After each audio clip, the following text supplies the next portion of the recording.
In this chapter, we're going to do an overview, a 30,000-foot view of domestic and economic policy, complicated issues. Just want to reinforce some things that are in your text. And we'll take a look at the policy-making process using healthcare as an example. First, let's talk about what domestic policy is. The definition: all laws, government planning, and government actions that concern internal issues of national importance. Those are issues like healthcare, economic issues, energy, environment, immigration, welfare, crime. They're policies that are created in response to public problems or public demand for government action. And it's a policy-making process that's initiated when policymakers become aware through the media or from other constituents of a problem that needs to be addressed by the legislature, the president, or a governing body. There are three types of domestic policy that your text talks about. The regulatory policy, that seeks to define what is and what is not legal. Those are things such as setting speed limits.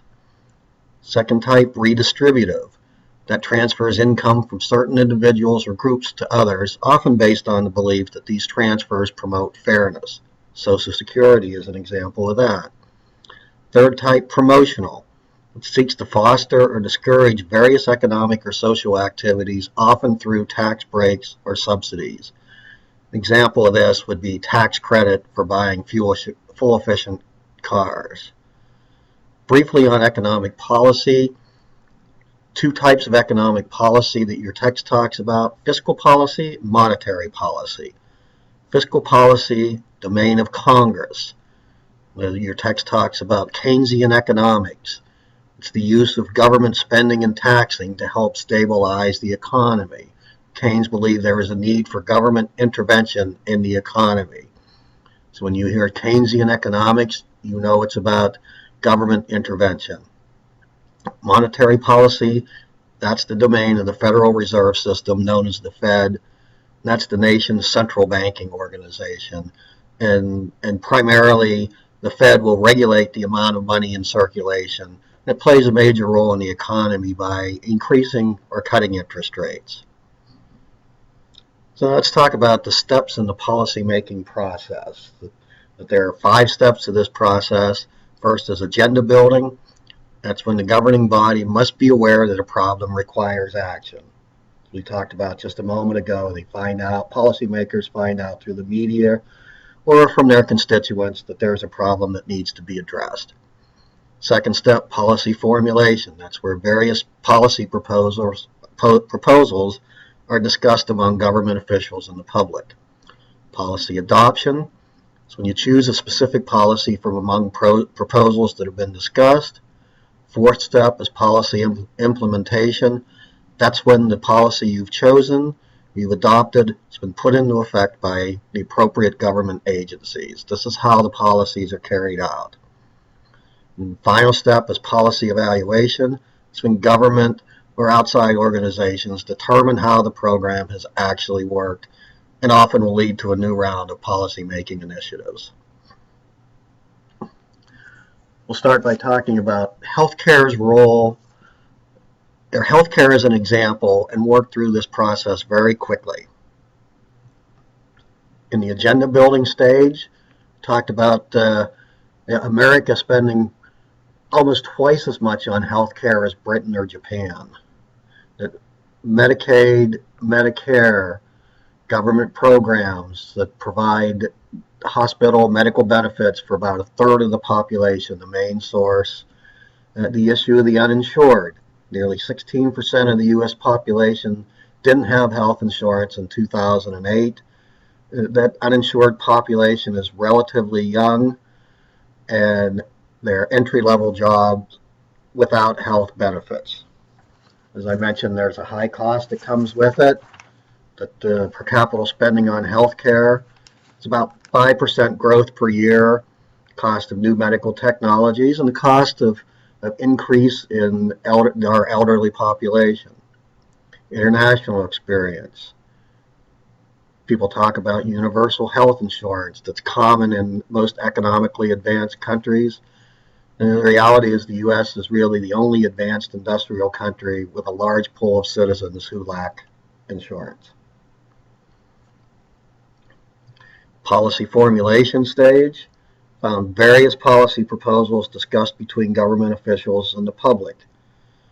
These take place in the halls of Congress, in the media, town halls, ongoing conversation for a long period of time. Bill Clinton tried when he was president, but failed. Massachusetts adopted a health care plan under Governor Romney, and finally President Obama proposed his health care reform plan that was actually passed and is now being implemented. Policy adoption stage, that's when you choose the policy from all of the proposals. There were proposals for individual mandates, public option, new taxes.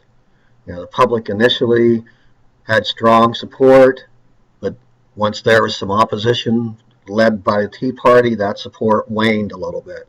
And finally, there was passage of health care that included bans on excluding people with pre-existing conditions from insurance plans, required most people to obtain insurance or pay an income tax, set up state health insurance exchanges where individuals and small businesses can buy policies from commercial insurance companies, and provided subsidies to help people with incomes up to 4 times the federal poverty level. Policy implementation, that's really the stage that healthcare reform is in right now. Some complications in the process, real resistance to the legislation, particularly by Republicans. Many Republican governors weren't cooperating with the implementation, and as everybody knows, the website issues, the website issue where you enroll, all the problems associated with that. So it has really had an impact on the policy implementation for healthcare reform. Final step, policy evaluation. That's the stage where it's used to decide the success or failure of a policy. Really little evaluation so far because the implementation is so new. Certainly people are evaluating the rollout of the healthcare website as a real problem. But we will see once the healthcare reform has been in place for a period of time, groups inside and outside the government are going to be conducting studies to see its impact, how effective it is, and what other changes may be needed in the future. That's a quick view of the policy-making process. Let's move on to the concepts you'll need to know for the quiz. You'll need to know the meaning of domestic policy. You'll need to know what redistributive policy is, agenda building. Be familiar with the policy formulation stage, the overall steps in the policy-making process, policy implementation stage. Know the definition of recession. Know the difference between discouraged and underemployed workers, and know Keynesian economics. Good luck.